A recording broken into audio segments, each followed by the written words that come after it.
Binalot ng nagbabagang balita at mga kwentong yumanig sa sambayanan ang taong 2025. Mula sa lantad na korupsyon, Mahiya naman kayo. Gusto kong malaman kung sino ang mga taong dapat tumanggap niyan. hanggang sa mga hamon sa kalayaan ng pamamahayag.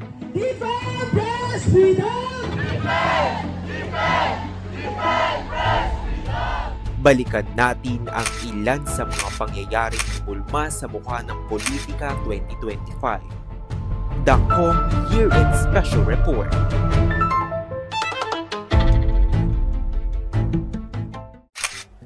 Month of January. Impeach Sara now. Iyan ang sigaw ng mga progresibong grupo at sektor na nagdaos ng malakihang kilos protesta noong January 31 upang patambulin ang agarang pagpapatalsik kay Vice President Sara Duterte. Kasunod ito ng kanyang natanggap na 3 impeachment complaints dahil sa umano'y misuse of confidential funds at betrayal of public trust noong December 2024. Month of February. Walkout sa paggunita ng EDSA 39. Kahit na hindi kanselado ang mga klase sa PUP at sa iba pang mga pamantasan sa Maynila, libo-libong estudyante ang lumahok sa pagkilos at nag-walkout patungong People Power Monument bilang paggunita sa EDSA People Power Uprising Anniversary noong February 25. Binitbit din doon ng mga grupo ang panawagan sa agarang pagsisimula ng Senado bilang korte sa pagpapatalsik sa PISE matapos pumirma ang 215 members ng House upang tuluyan siyang patalsikin sa Kamara. Month of March. Duterte inaresto matapos sa ina ng ICC arrest warrant. Matapos ang mahabang proseso ng International Criminal Court sa pag-iimbestiga kay dating Pangulong Rodrigo Duterte laban sa kanyang war on drugs, hinainan siya ng warrant of arrest at agarang inaresto ng mga opisyales noong March 11 upang dalhin sa The Hague, Netherlands. Ito ay para mas imbestigahan ang kanyang crimes against humanity ayon sa ICC. Month of April. PUP's 19th Student Regent. From 28 nominees down to 2 para sa Anak PUP Congress 2025, 2 lamang ang nakalampas sa huling bahagi ng proseso para sa paghiram ng 19th Student Regent ng Polytechnic University of the Philippines. Sa huli, natira ang mga nominadong si Michael Dave Bolima at ang hinirang na si Troy Cabangon mula sa College of Political Science and Public Administration. Month of May, National and Local Elections 2025. Pasok sa top 5 ang mga returning senators na si Kiko Pangilinan at Bam Aquino habang ang Akbayan Party List naman ang nanguna sa party list race. Historically na naging lakas ng millennial at Gen Z na bumuo sa 61.95% o higit 41.3 million ng total registered voters ayon sa COMELEC. Nag-volunteer din ang ilang mga PUP campus journalists during the election coverage ng Inquirer, GMA, DZMM Teleradio at Rappler upang mas makapaghatid ng komprehensibong pagbabalita. Samantala, umakyat mula sa 134 tungo sa 116th spot ang ranking ng Pilipinas sa 2025 World Press Freedom Index ng Reporters Without Borders or RSF, kasabay ng pagunita ng World Press Freedom Day. Ayon sa RSF, ang pagtaas ng ranggo ay indikasyon ng bahagyang pagluwag ng retorika laban sa media kumpara sa mga nagdaang administrasyon. Gayunman, iginiit ng National Union of Journalists of the Philippines o NUJP na hindi nito sinasalamin ang aktwal na kalagayan ng pamamahayag sa bansa. Month of June. Dating journalist binaril. Pinatay ang kilalang transgender human rights defender at dating radio broadcaster na si Ali Macalintal matapos barilin ng hindi kilalang gunman sa kanyang klinik sa General Santos City noong June 3. Siya ay kabilang sa Jansen 3 at nakulong ng 8 taon kaugnay ng Fitmart Mall bombing noong 2002 bago maabsuelto dahil sa inadmissible evidence. Matapos makalaya, tumutok si Macalintal sa dokumentasyon ng human rights violations sa Mindanao at tumulong sa mga komunidad ng Lumad, Moro at pagtataguyod ng LGBTQIA+ rights. Month of July, mahiya naman kayo.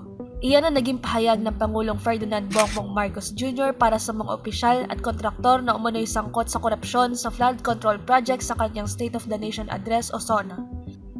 Ayon kay Marcos, marami sa mga proyektong ito ay palpak, gumuho o guni-guni lamang at inutusan ang Department of Public Works and Highways o DPWH at iba pang ahensya na magsagawa ng komprehensibong audit at probe sa mga proyekto mula sa nakaraang 3 taon upang matukoy kung paano ginastos ang pondo ng bayan. Hindi pinirmahan ni Pangulong Marcos Jr. ang National Polytechnic University Bill na layong gawing pambansang polytechnic ang PUP.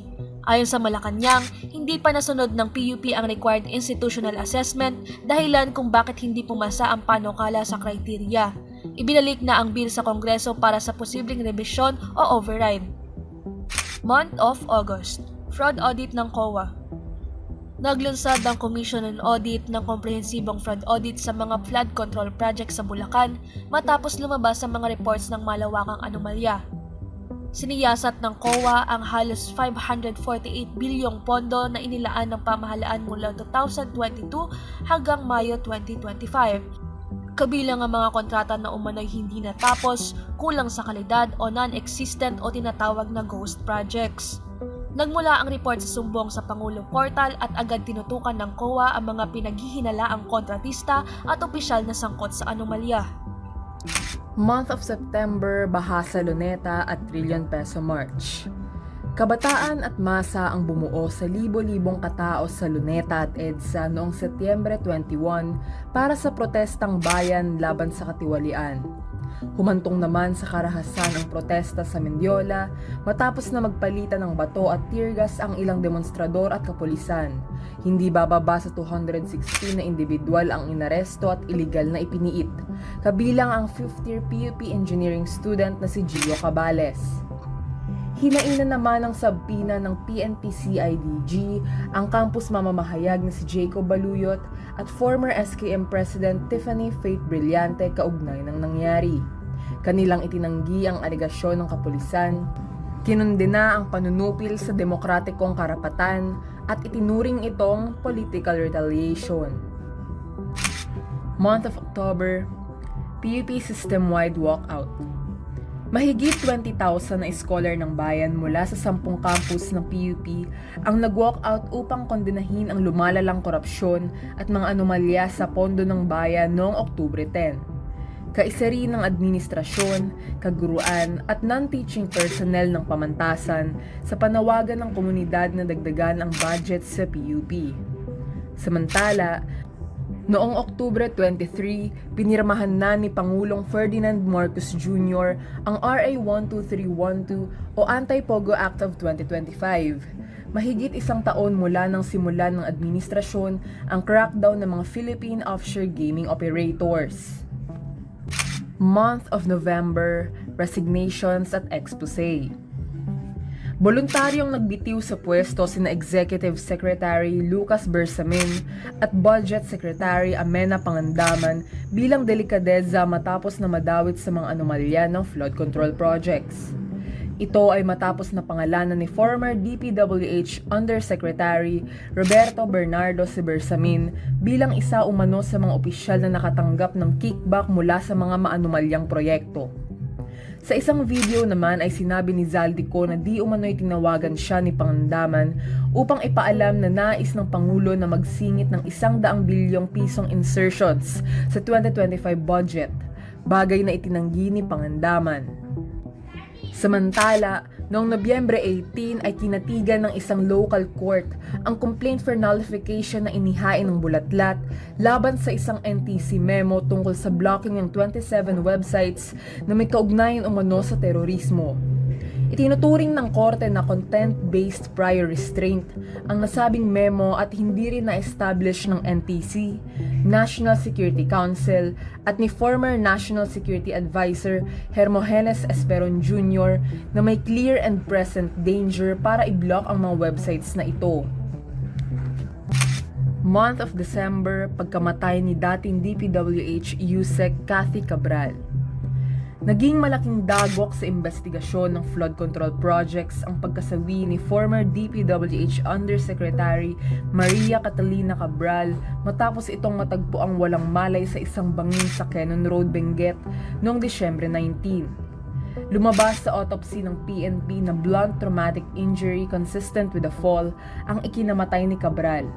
Positibo rin sa antidepressants ang dating Undersecretary ayon sa toxicology report.